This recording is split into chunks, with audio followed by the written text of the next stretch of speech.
So we'll just wait for just a couple minutes for everyone to hop on.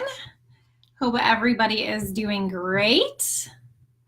We are going to get started here in just a second. We'll let everybody jump on live. It's going to be probably about 10 minutes we're going to be together. So let's make sure I have technology working. Let me know that you're here. If you jump on live, say hi. We're going to be doing the giveaway this afternoon for those of you that commented on our sleep solutions inquiry post. We were trying to get an idea of what you're struggling with, how you need some help with sleep. So I'm going to be doing that random drawing today, and that's actually going to be for a bottle of vetiver. So we're trying to make our giveaways. Hi, Debbie. Hi, Mickey. Hi, Myra. Hi, Mickey. We're trying to make our giveaways very specific to you. Sorry you guys can't see me in this new screen sharing with Facebook Live. I can show you my screen, but I cannot show you my face at the same time. Hi, Debbie. Welcome, you guys. So what we're trying to bring to you every week are more solutions for you to help bring more wellness into your life. So that's what you're going to be seeing a lot of education on in our user group, is lots of solutions. So the entire month of September, we're talking about sleep solutions. And I really chose sleep as something to start with, because I knew it's foundational to your wellness, to your health, and to feeling well. If you're not sleeping well, sort of everything else in your wellness journey falls apart. So it's such an important foundation of sleep. And for me, myself personally, when I was struggling with sleep, I really didn't want to take sleeping pills. I had taken them in the past and really felt very groggy from them, did not feel good. You guys give me some hearts and likes if you can hear me, because I'm in this sharing mode and I just want to make sure that you can hear me. So give me a couple thumbs up or hearts. If you can hear me, let me know you can hear me. And so I really just wanted to start with a foundational piece of wellness, which is sleep. And what I didn't realize until I started using essential oils is what a vital element of assisting me in sleeping better they were. And so we're going to kind of go through this in a stepwise solution. There's many other things that can help us sleep well, but essential oils really became the key for me to sleeping great every single night. You guys, again, give me some hearts or something if you can hear me. I just want to make sure you can hear me. I see everybody's on live, but let me write in the comment section too. Let me know if you can hear me. Give me a thumbs up. Okay. So you guys let me know as we're moving forward if you can hear me. So week one, we're going to talk this week today about the basics of sleep, making sure you set yourself up for success. I want to give you an introduction to the oils that we are going to be talking about throughout this 4-week series. Week two, we're going to talk about how you use oils for topical and aromatic approaches for sleep.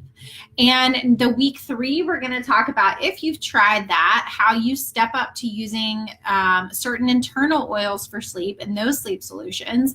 And then week four, we're really going to be talking to the moms that, you know, have children that, like, you sleep fine, but you don't really sleep that great. Okay, great. Somebody gave me a thumbs up. Thank you so much. Okay, so you can hear me. And then week four, we're going to talk about kids and sleep, because sometimes you're sleeping fine, but the reason that you're not sleeping is because your kid won't sleep. So we're going to talk about how to use essential oils, safe essential oils, to get your children to sleep. So week one, we're going to just talk about the basics, okay? So the top sleep oils and products we're going to cover in this series is lavender. While that's one of our most common oils that we talk about for sleep, it's often one that does not work fantastic for some women. We have to go a little bit deeper. So just know that if you've tried lavender and it hasn't worked for you, I'm going to give you some new solutions with that. Rum and chamomile, sometimes an unknown oil for people related to sleep, great oil in children. Petitgrain, many of you have probably never tried before. It's actually got some of the same chemical constituents in it as lavender, and it's a fantastic oil for sleep.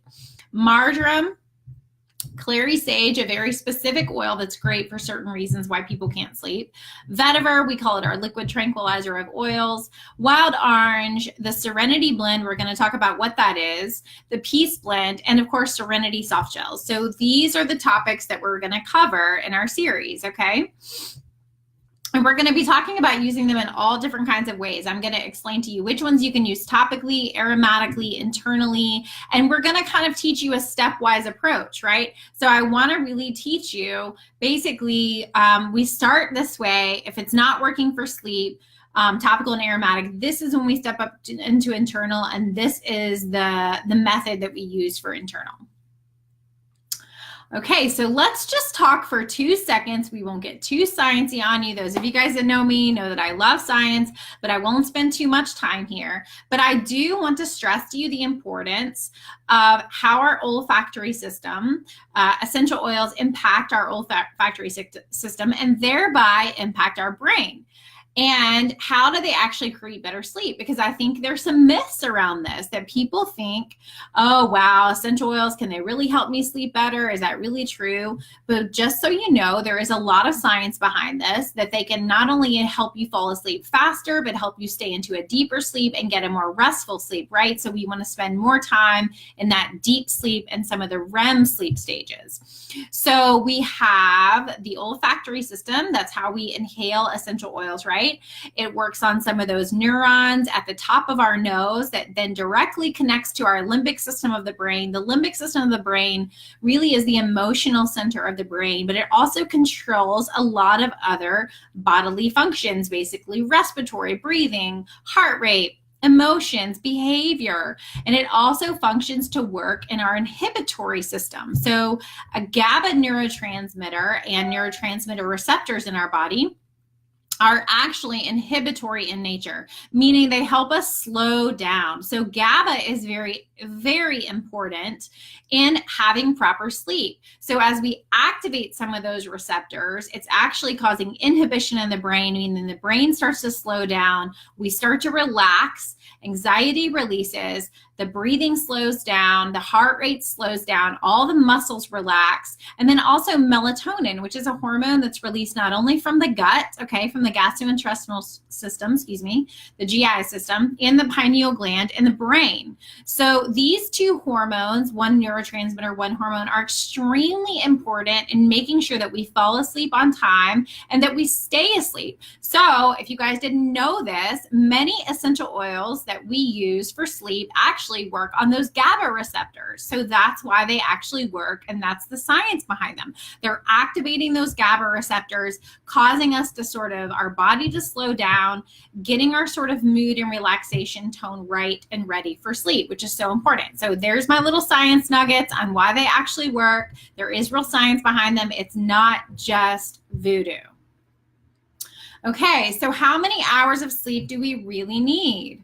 So we'll breeze through this. For those of you guys that have kids, there's a reason why they sleep more. Teenagers, there's a reason why they need a little bit more sleep too, up to 10 hours because of their hormone production. And in adults, we really need 7 to 9 hours of sleep a night. Some of you find, okay, I've got to have 8 hours of sleep. Listen to your body on that. Some people can get away with 7 and just feel fine, but you really don't want to go beneath that 7 mark, that 7-hour mark. You really want to plan for that. So let's talk about some basic tips. You guys know I love essential oils. I know they provide so many solutions for so many things, but there's a million other things you can do from a wellness standpoint to make sure that you're sleeping great. So definitely want to avoid caffeine, alcohol, nicotine before bedtime. I know that's really hard. Sometimes you go out to dinner and have a couple drinks, and alcohol is known to help you fall asleep faster, but it does cause sleep disruption. So it usually will cause you to wake up in the middle of the night. So we're going to talk about this when we talk about different oils we use. So I'm going to teach you a solution when you go out and have dinner and have a couple of drinks, that you're going to want to do something different for your sleep regimen that night with your essential oil so you don't disrupt your sleep. Normally aromatically something may work for you, but that night if you have alcohol consumption, then you might want to step it up to internal. So we're going to talk about that. but try and avoid it at least 2 hours before bedtime. So sometimes what I will do is if we go to dinner at 6, then I try not to drink anything after 8. Like I don't have any wine after 8 o'clock. So that way, by the way, I'm hitting the pillow at 10 o'clock at night or 10:30. I don't have a ton of alcohol in my system. Hey, Jesselyn. Hey, Michelle. Hi, Gail. Hi, Blair. So exercise during the day. This is always great. And remember that exercise doesn't have to mean hitting the gym. It can also mean, going for a walk during your lunch. So avoiding heavy foods after 7 p.m. So if you eat a heavy meal at dinner time, lots of fats in it, make sure and take a couple of those terrazyme digestive enzymes that doTERRA has, or try and push your meals towards 6 o'clock. Because what's going to happen is if you've eaten a heavy meal or high fatty foods, then your bile duct is going to be releasing lots of bile. You're going to be more prone to reflux when you lay down. So I tell people, if you do go out to dinner and have a heavy meal with alcohol, take some of that terrazyme to digest some of your food. And then I'm going to give you a great regimen to sleep after you have that too. Okay. So I'm not saying you can't do those things, but you might need to adjust what you do. Avoid drinking too many liquids 2 hours before bedtime because you don't want to be up in the middle of the night urinating. That disrupts sleep. And you really have to come to a sleep awakening when you get up and get out of the bed and go to the bathroom. Try to avoid screen time 30 minutes before lights out. You guys, we have receptors in our eyes that detect light that tell our brain, be awake, be awake, be awake. So you really want to prepare your brain for sleep. Make it dark, and shining a bright light from your computer or your phone. I know it's hard. I have to teach myself not to do it, is really, really important in getting great sleep. Please start your diffuser 30 minutes before lights out. So we're going to talk about this in week 2 next week when we talk about aromatic and topical. Is how important it is to just start the diffuser so the aroma is actually filling the room before you enter the room. So what I like to do, like when I'm bathing my children, I like to start their diffuser and start my diffuser. And we're going to talk about this next week, some key points. But remember, if you guys are not sleeping through the night and you only have a 4-hour diffuser, that's a problem, right? You need an 8 or 10-hour diffuser. Binaural beats. If you guys have not heard of binaural beats, they're amazing. So if you have trouble falling asleep, this is something we're going to talk about in the next slide. And you want your room dark and cold, okay? So some blackout shades, and you want the room between 60 and 67 degrees, okay? They've proven that people sleep better and sleep longer in a dark, cold room. Very important. Okay, so let's talk about you guys that have trouble falling asleep. Okay, so we heard a lot about this in your comments. Thank you for you guys that just jumped on. We're going to be doing the giveaway today. It's going to be for a free bottle of vetiver for all you guys that commented on my questions about sleep. So thank you so much for your engagement. And if you haven't commented, maybe go really quick right after this and go comment really quick, okay? Because I'll add you into the drawing. So for those of you guys that have trouble falling asleep, your biggest problem is going to be that you don't have a routine. So what we found with people that have trouble falling asleep is instituting that routine an hour before bedtime is key. And this even starts at dinner time. So changing up your diffuser regimen from maybe your citrus oils to something like serenity, lavender, you're already prepping the body for sleep at that time, okay? Rubbing some calming oils on you, starting your diffuser in your bedroom, bath, taking a bath is very important. So remember that those of you that always have trouble shutting off your mind, really this begins after dinner time. The ability to fall asleep and you want to get your body into a relaxed state an hour or 2 before your head hits the pillow. So no screen time for those of you guys that have trouble falling asleep for an hour before bedtime, because that is signaling to your body that it's daytime and you need to be awake. It actually produces more cortisol, and you need that cortisol to go down in order to go to sleep. And for those of you guys that are going to be using an internal regimen for sleep that have trouble falling asleep, I really think you should be taking that internal regimen 30 to 60 minutes before bedtime. I put 30 minutes here, but it's really 60 minutes, 30 to 60 minutes.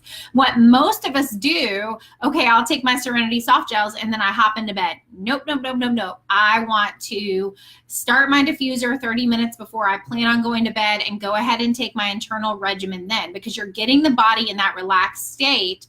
That way, when your head hits the pillow, you should be falling asleep within 5 to 10 minutes. And remember how I talked about those binaural beats? So those of you guys that have trouble shutting off your mind and trouble falling asleep, I want you just to go to Google, YouTube, and look up binaural beats sleep. Now, the brain works on frequencies, our body works on frequencies. So the binaural beats actually, yes, Mickey, I will be posting this video. Hey, Kathy, how are you? I will definitely be posting it afterwards. You can go back and watch it. You're good to go. So binaural beats for sleep are fantastic. And it's this nice little humming, and I use it from time to time when I cannot shut off my mind. I also love to take 10 minutes of just quiet mindfulness when my mind is kind of working too much and I'm having trouble falling asleep. So that, along with binaural beats and getting into that routine an hour before bedtime, is so important for those of you that are struggling to fall asleep. And those binaural beats, I don't know what they do to me, but I'm telling you, whenever I put them on, I'm like immediately asleep. Sort of amazing. So for those of you guys that have trouble staying asleep, it's usually because something is bringing you out of that deeper sleep, okay? And you have to identify the cause. So if it's a breathing or snoring issue, ask your partner. If you don't have a partner, if you wake up sort of feeling out of breath or catching your breath, then you may be having something called sleep altered breathing. You always need to get that checked out with a physician first. But if you know you have breathing or snoring issues, the Breathe blend is going to be very important for you to use at sleep time. You may need to diffuse it. You may need to rub it on your chest. Are hormones an issue for you? Sometimes when women are perimenopausal, premenopausal, or in the menopausal, postmenopausal even, our hormones affect our sleep. So we may want to look towards that essential oil clary sage, which is fantastic for inducing sleep, and is also known to help us balance our hormones. That's a fantastic one. And for those of you guys that are woken up with hormonal surges and hot flashes, remember peppermint is going to be your best friend for that. Peppermint can sometimes be stimulating, but what I will tell people to do is rub some deep blue on their back if they're having hot flashes, or keep a bottle of peppermint spray beside their bed. So at night when you're having that peppermint literally brings down the body temperature. It's really important. Do you grind your teeth?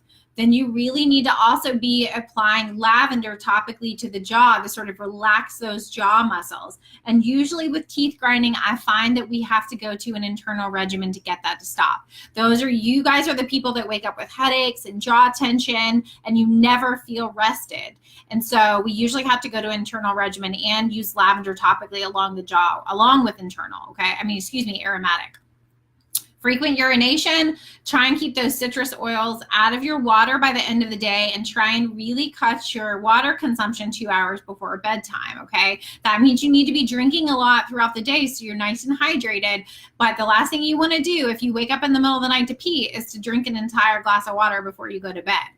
And if you just don't feel like you're getting a deep, restful sleep, we're going to talk about how you use every single modality and how that is important. So topical, aromatic, and internal, to make sure you're getting into that deep sleep. So there's so many ways we use essential oils for sleep, right? You're almost always, I have some people, God bless them, they're less than 10% of people that I encounter, but my husband is one of them. They can rub lavender topically on their feet and they sleep fantastic. Hooray for those people. I am not one of them. But most always, you guys are always going to be having to use topical plus aromatic for sleep. And I can tell you this, that aromatic was so dramatic for me as far as improving my sleep that I didn't even have to use topical. And so what a fantastic thing for me, because I just fill up the diffuser and I know it's going to work. Now, I love to use topical an hour before bedtime because it sort of gets me into that routine. So we're going to also be talking about aromatic. The key is when and where. So starting your diffuser before you go into your bedroom to go to sleep, so the room is filled with the aroma, making sure it's right next to your bed, okay? Making sure you have an 8 to 10 hour diffuser. For those of you guys that have a 4 to 6 hour diffuser and you're trying to use it for nighttime sleep and to stop waking up in the middle of the night, you really need to get one of those Lumo diffusers. It lasts 10 hours. It's fantastic.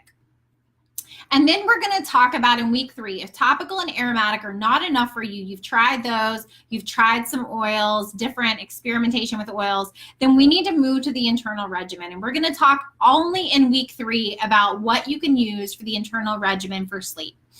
Always know that spraying your pillows and linens is a beautiful thing to do. I love to put it on my dryer balls for my sheets, and I love to spray down my sheets at night before I go to bed. And then number 5, just be willing to experiment. So marjoram doesn't work for me. Lavender doesn't work for me aromatically. I had to be willing to experiment with vetiver. And then I had to be willing to experiment with a couple other things to see if there was something else out there that worked just as well as vetiver. So just know that part of this journey with essential oils is experimenting to sort of finding your right blend, your right sleep oil. Okay, so you guys, this was the longest live that I'm going to do. I'm going to try and keep them in the next few weeks to 10 minutes or less so you can have a little lunch learning break, okay? So stay tuned for next week on Wednesday when we'll talk about which oils to use topically and aromatically. Join in to learn some of my special blends that are tried and true. I've worked with hundreds of people on getting them to sleep well, and I have a few little tips and tricks that are bona fide guaranteed to get you sleeping better. So next week, we're going to talk about aromatic and topically, the things that you can do. And the goal is by the end of the September that you feel super educated on how to use essential oils for sleep, that you are sleeping great, and that when other people tell you they're not sleeping great, you tell them, hey, guess what? I have a solution for you. Let me tell you about this. So thanks for you guys that joined on live. So good to see all of you. If you have any questions, please leave them in the comment box, and I'll be happy to answer your questions. This was just our basic introduction, just to sort of get you prepped and ready to start learning how to use oils for sleep. So you guys have a happy Wellness Wednesday, and we will see you next week.